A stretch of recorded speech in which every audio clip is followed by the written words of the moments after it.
Herzlich willkommen zu PX-TV. Mein Name ist Stefan Kerzel und wir haben heute einen ganz besonderen Event. Neben mir sitzt nämlich Dr. Misner, einer der Gründer des internationalen Networkings. Und jetzt schalte ich auf Englisch um. Dr. Misner, you are very, very successful in networking. What is the essential, in your opinion, about networking? Well, I think it's very important that people understand that networking is more about farming than it is about hunting. And it's about cultivating relationships with other business professionals. I think all too often we use networking as an opportunity to do face-to-face cold calling, where somebody says, "Hi, my name's Ivan, let's do business," and they go right for the sale, right? Instead of trying to build any kind of relationship with people. And I think that's really, you have to start from that perspective, that it's all about building relationships with other people. Mm-hmm. What is are the essentials in successful networking?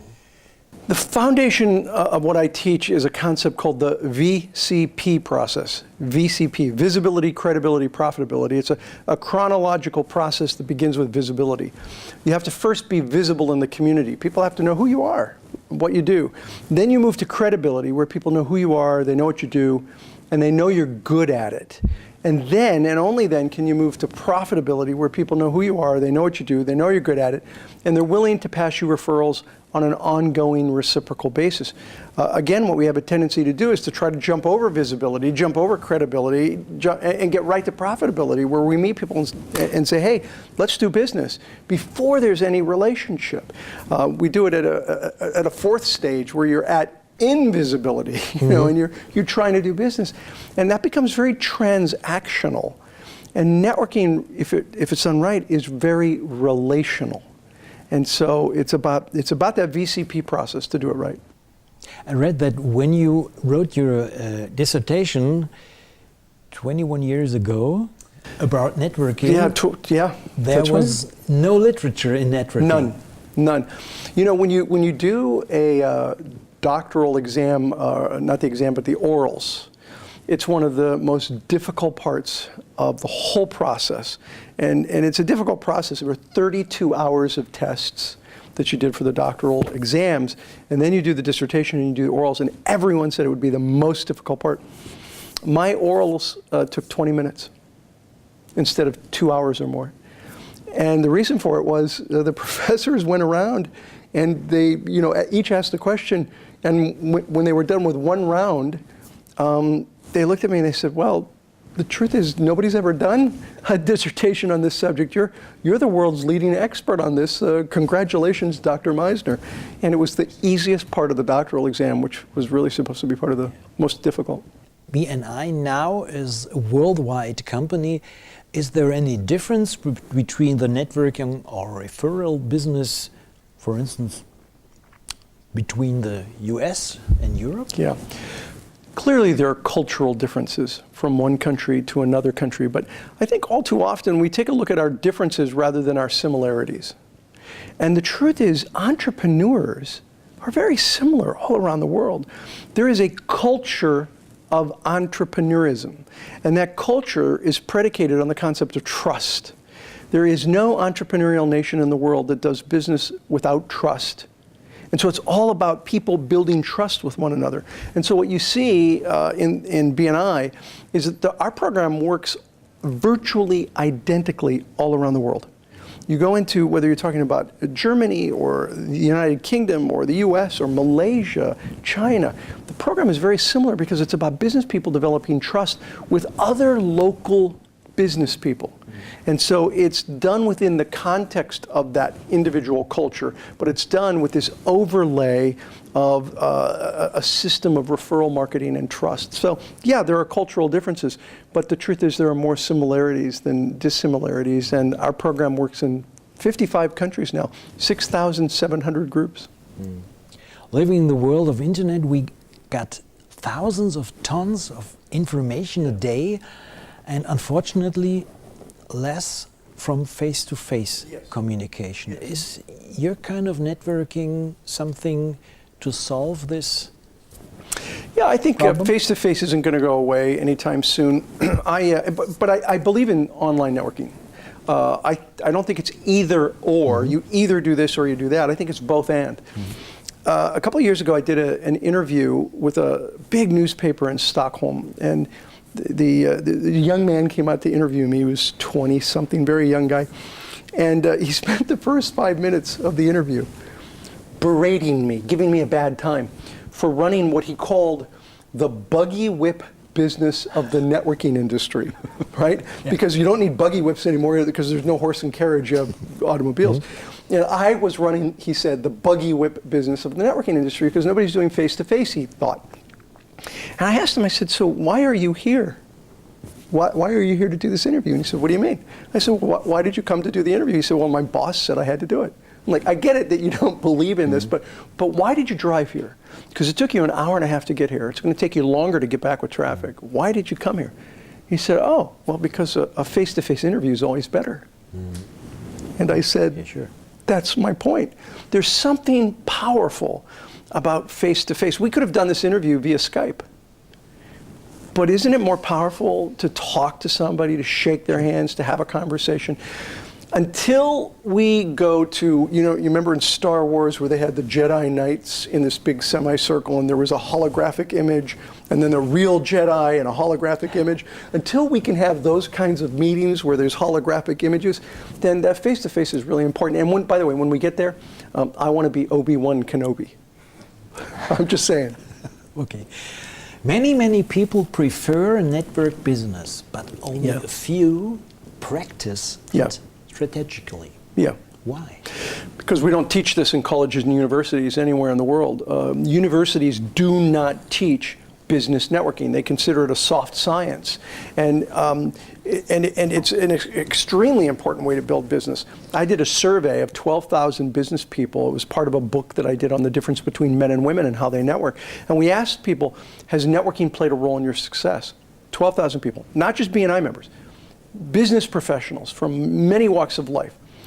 Out of the 12,000 people, 91.4% of the respondents said, yes, networking has played an important part of my success. When have you ever seen 91% of any group of people agree to anything ever? That's the survey. Yeah. They don't. Yet 91% said it was an important part of their success.